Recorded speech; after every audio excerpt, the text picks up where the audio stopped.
I am the Tofu Golem. Please enjoy the video.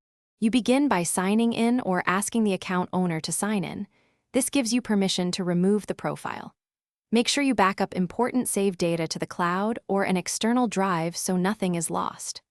Once done, on your Xbox, go to Settings, choose Account, then select Remove Accounts. This starts the removal process without deleting the Microsoft account itself and keeps local data safe until you confirm. You now select the specific profile listed and choose Remove. The console will warn you what's affected.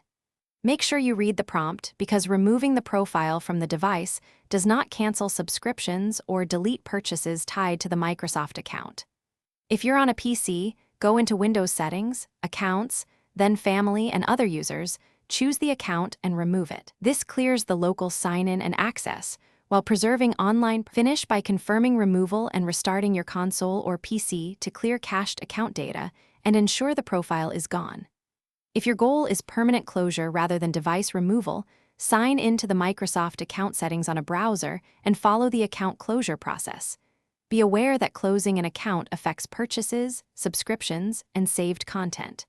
If something goes wrong, like sign-in failures, power cycle the device, verify network connectivity and the password, then try removing the account again.